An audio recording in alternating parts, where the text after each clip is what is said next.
All right, class. First off, as always, good day. I'm glad you're here. So today we are going to be looking at how the U.S. got involved in World War One. Now, the thing is, you have to remember, um, the World War One and even World War Two, they started long before the U.S. joined. Okay, there's a lot of people, who tend to think that, oh, it started when we joined. No, or we joined at the very beginning. No, we didn't. Okay, so right from the get-go, that's I wanted you guys to understand that. Okay, so now that we're starting a new section, let's go ahead and look at the essential questions. The first one says, would Mexico have accepted the terms of the Zimmerman telegram if the message wasn't intercepted? You're going to find out what the Zimmerman telegram was today. The second one is, how would the war be different if we had supported Germany instead of Britain? Ooh, yeah, think about that. Um, the next ones are basically for next week. It says like, which new weapon would you say had the biggest impact on the war, and which had a bigger impact on the war? Airplanes or battleships slash submarines? Okay, because this is the first time that airplanes are used. Because airplanes are relatively new, they're relatively um, uh, finally mastered by people, to fly in the air and maneuver and things like that. So um, they're used in war. Okay. Now, the objective today, we're going to analyze the significance of America's involvement in Mexico. Okay. Mexico does play a role in the United States' involvement in World War One. We're going to examine the importance of Germany sinking passenger ships. Okay. And then we're going to create an argument on whether Mexico would have accepted the terms of the Zimmerman telegram if the message wasn't intercepted. Okay. All right. So now we come to your warm-up picture. The first question asks you, what are the four countries that make up the bridge? So there's four names on there. So write down the four countries. Okay.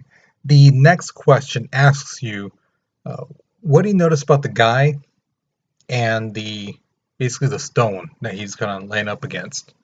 What do you notice about them two? Okay. And the last question asks you, do you think the last stone, the last part of it, if you noticed how it's shaped and the missing part, how it's shaped, do you think that if that part will be put to complete the bridge? Yes or no? And why do you believe this? So if you say, yeah, it's going to be placed, why do you think that? If you say, no, it's not going to be placed, why do you believe that? Okay, so pause the video, write down your response, but we're moving on in three, two, one. All right, so April 1914, American soldiers are arrested in Tapico, Mexico. All right, these guys are out, they're having some drinks, enjoying Mexico, and they get a little rowdy, so the police arrest them. Next morning, hey, okay, you've served your time, you've gotten over being drunk, go home. The thing is, their commanding officer was really, really upset, not at the soldiers, but at the Mexican police, saying, you have no right to arrest them. In fact, you owe us an apology. And the Mexico, not only the police, but the government's like, for what? No, they were acting a fool. So yeah, they arrested him. Uh, so they had a reason to arrest him. We don't owe you an apology for nothing. Thing is, President Wilson really didn't like Mexico's President Huerta, right? So he saw this as an opportunity to basically kind of get rid of him, right? Thing is, there was Mexican citizens who were, some of them were loyal to Huerta, but also some of them were upset at the United States, like, hey, who are you to try to get rid of our guy? It's not your country, it's ours. If we want to get rid of him, we'll get rid of him, you know? So you should mind your own business. The United States doesn't. In fact, they even mediate to the point where they place a new president, which was Carranza. Okay, now the thing is, uh, Carranza and the United States were kind of buddy buddies in a sense. The United States supplied his army with weapons, but there were still some Mexican forces who were not like happy with Carranza, so they would kind of do things to the United States, hoping that Wilson would kind of get a little upset. Well, one guy in particular, he goes off into Columbus, New Mexico, and he doesn't burn the whole town, but he does cause some damage there. His name was Pancho Villa, that's a picture of him right there. Okay, some of you guys may have heard the name um, through TV or legend or whatever from your abuelita when you were a little kid. But the thing is, that's how he looked like. All right, kind of looks like one of my uncles, to be honest. So, thing is, Wilson sends 6,000 American troops to go get him. Okay, um, they never do. They chase him, things like that. But again, the people really like Villa. They support him and things like that. So they hide him. He knows where caves are all along the deserts of Mexico. So they never catch him. Now, this plays a role later on, okay? So just keep this in the back of your mind. So World War I breaks up in Germany, Austria, Hungary, France, Serbia, Bulgaria, and all them. The thing is, the United States says, you know what, that's happening over there in Europe. We're here in the U.S. over here across the Atlantic. We're good. So we're going to remain neutral. However, there are some American citizens who are like, we got to pick a side. So you have this one side that says they're German Americans, right? There are about 8 million of them. And they say, we should support Germany, because of what happened to Archduke Ferdinand and stuff like that.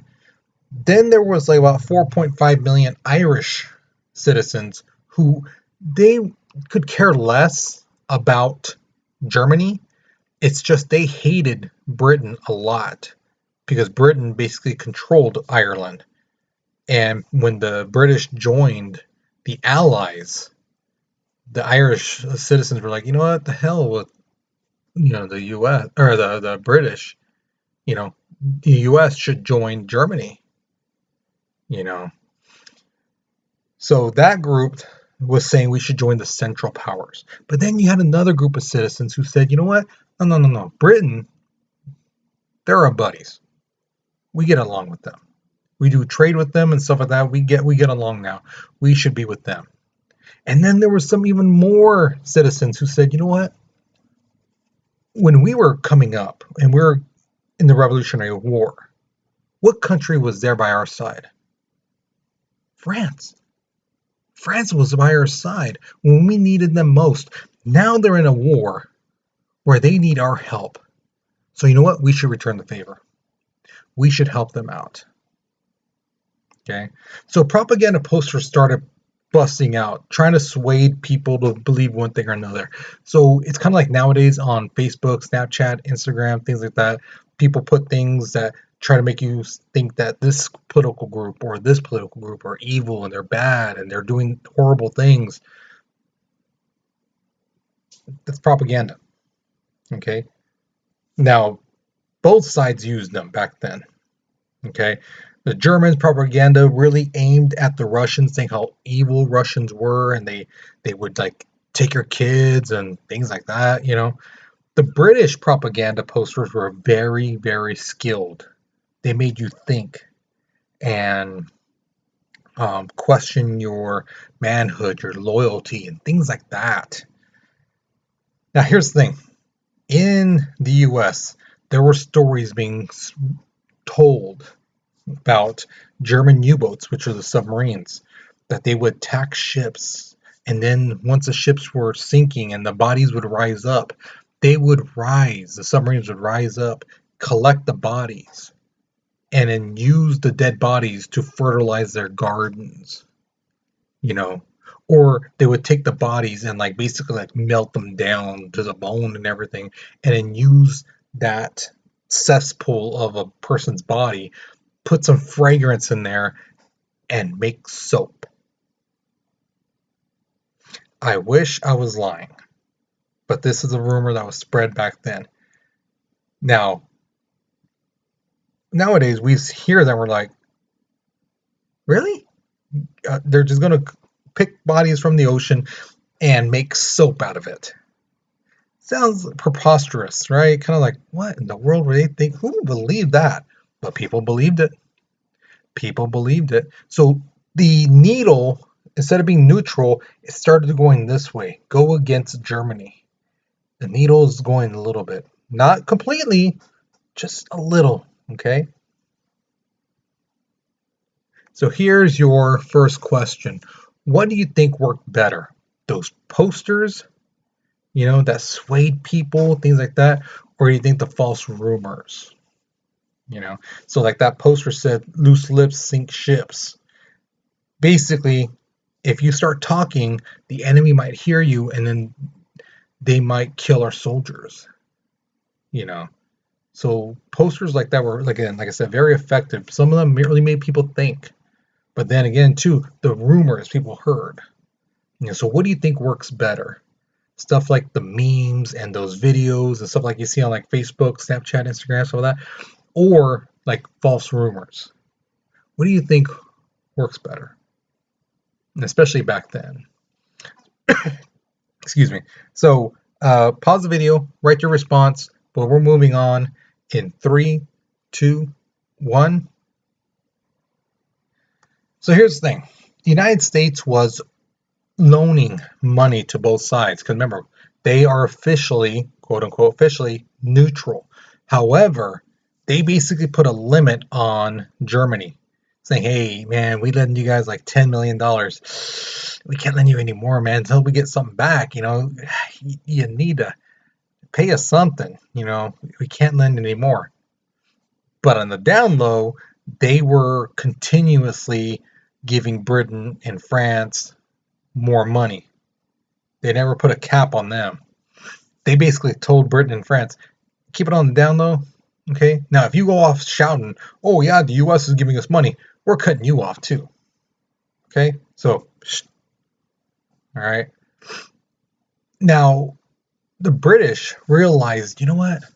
There's a war going on, and the fastest way and best way to get supplies into Germany is through the sea.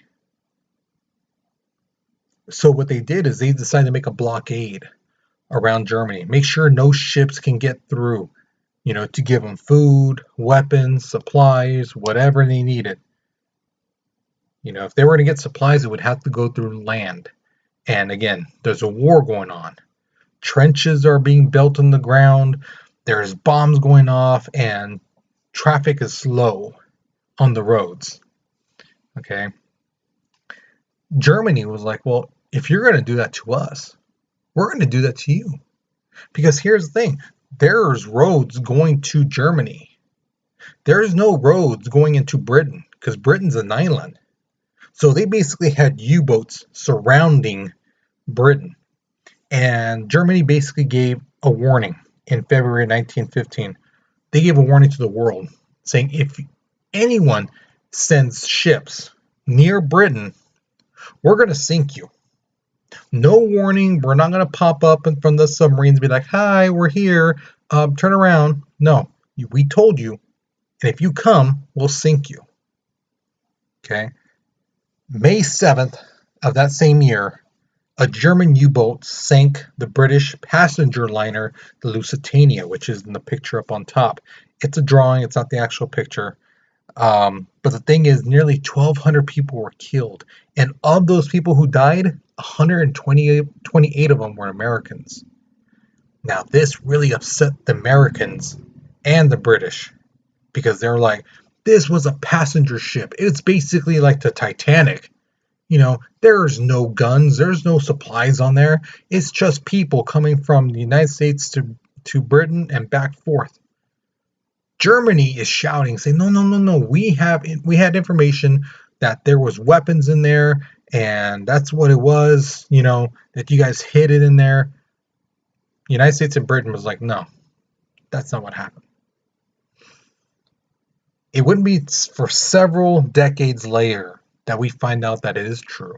There was ammunition and weapons in there. So when the torpedo hit, it blew a big old hole in the ship, and that's why it sank a lot faster than a ship usually would.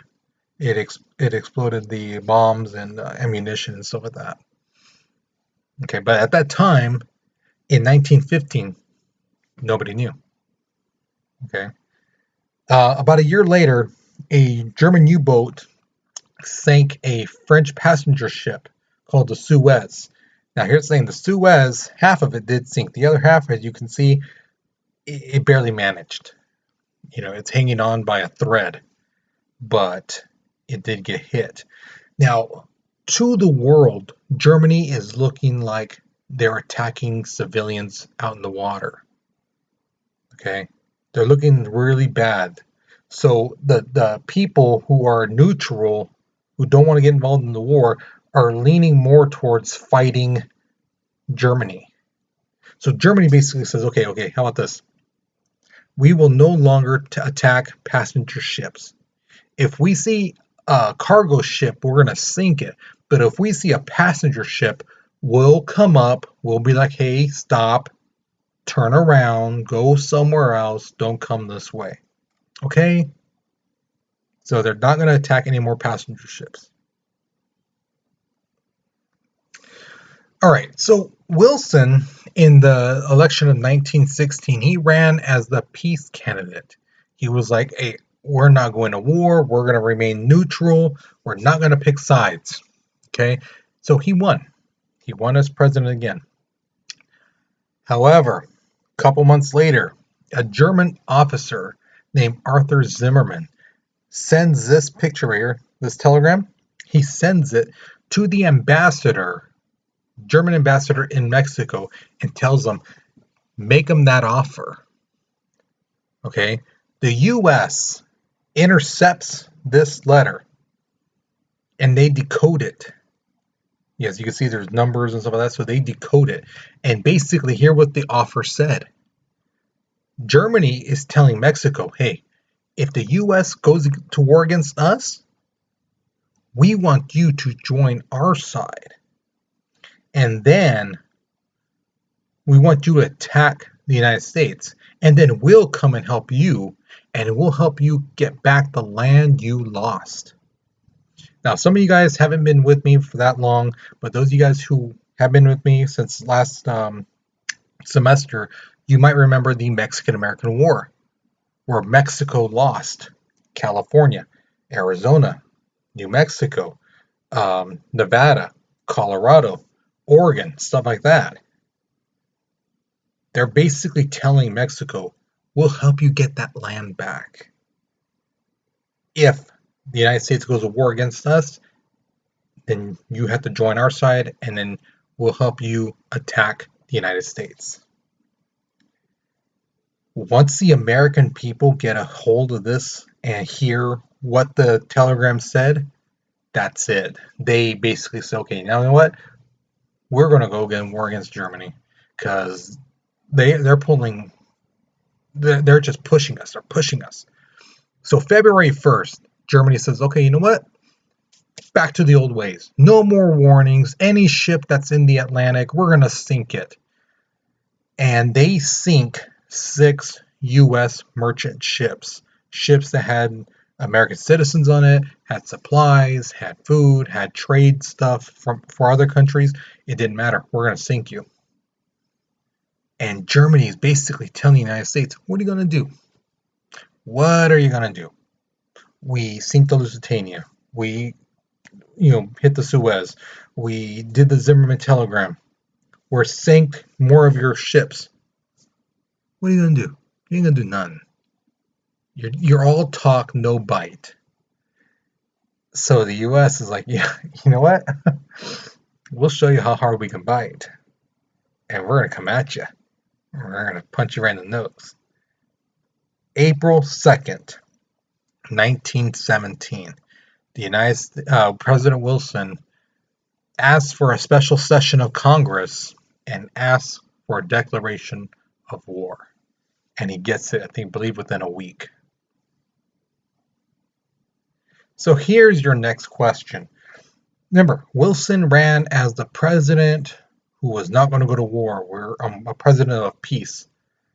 Do you think a president should still keep their campaign promise even when something occurs that might make them change their position? So what do you think? Should the president, if they say something when they're running for president, they should keep their word no matter what? Or do you think, like, hey, you know what? If something happened, then yeah, they should be able to go against their word. Because some presidents say, like, you know what, I'm gonna not raise taxes, and if something happens where our country is in financial trouble, so they say, okay, I'm gonna have to raise taxes. They promised they wouldn't, but something happened where they said, now I have to. So what do you think? Should they always keep their promises, or is it like only during certain occasions should they be allowed to not keep their word?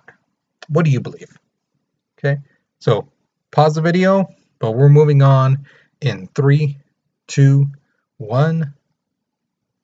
So here's the thing. 2 million American citizens signed up to fight. Thing is, there's a lot of Americans who are like, that's not enough people. So they do a draft. Now, a draft is basically like the NFL draft. They pick people. All right. 400,000 African Americans are drafted. And of those 42,000 or 400,000, 42,000 serve in combat overseas. Here's the thing. Remember I told you from before spring break how segregation, white people over here, black people over here, and stuff like that. Even during war, that happened. White soldiers over here, black soldiers over here. Their ranking officers are all white for the African Americans. There's no black soldier who got like a title, captain, colonel, things like that. No. Because that would mean you would be higher than a white officer. Let's say a lower white officer. That means that you are higher. This person would have to listen to you, and they didn't want that. So again, black soldiers did not rank up. Now, trench warfare ripped throughout France. So if you look at France, you'll see the red line against Russia. You'll see that red line all the way through. Those are trenches. These are lines dug in the ground, about 5 feet deep, about 4 to 5 feet wide. Just total barren land, bombs going off, people dying in these no man land areas between trenches. Now, if you notice, like one student asked me several years ago, how come the line goes from Italy, skips over Switzerland, continues on with France? Because Switzerland is a neutral country. Okay, they're not picking either side, and they don't want any part of it. And also, nobody's going to go through our area, because they know that then they would join the other side. So Switzerland is surrounded by mountains, and if you ever have World War III, go to Switzerland, because they're the only people in the world who'd be like, what's that noise? Because everywhere else is going to be bombed, because they're always neutral. That's like the safest place to be, and they're surrounded by mountains. So yeah, I'll meet you there. Okay. The other thing is the soldiers on each side had rapid machine guns, what we're going to be talking about next week. So whenever somebody came in between the trenches, which was called no man's land, they would just like mow them down. Or if the other side started to charge, just and just start mowing them down, sending mortar shells in. If you've seen the movie Wonder Woman, they did a pretty good job, with the texture, the area, how it looked, but they missed out on something, which is pretty obvious. There's no dead bodies. If you watch the movie 1917, when they go through no man's land, that was very accurate. Dead horses, barbed wires, dead bodies, big ditches and craters from bombs being exploded, muddy, all that stuff. Very accurate. So if you have a chance, watch that, because that depicted no man's land very well. And just a little side story thing, real quick.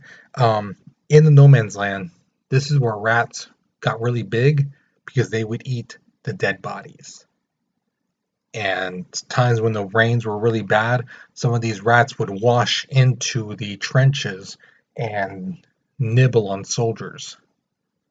Some soldiers threw them back out. Some soldiers, especially if they didn't have food, would kill the rats and eat them. What you had to do to survive. So here's my question to you. If you saw one of your friends out in no man's land, right? They're hurt, they're crawling, they're almost to your trench, and they're asking for your help. They're shouting at you, save me, come on, come over here, get me. Would you do it? Okay. Now, again, like I told people in class, it's easy to say, oh, yes, I would go out there and this and that. But remember, like I told you, anyone going up there, the other side's looking at all times. You know, either at the machine gun or on the front, on the trench, they're just looking. And if they see somebody standing up, they're gonna take shots at you. Bullets coming at you, bomb being dropped. You know, what would you do? You know, if you say, yeah, I'd go, how far would you go? 10 yards, 20 yards, you know, to get your friend? If you say, no, I wouldn't go, why wouldn't you?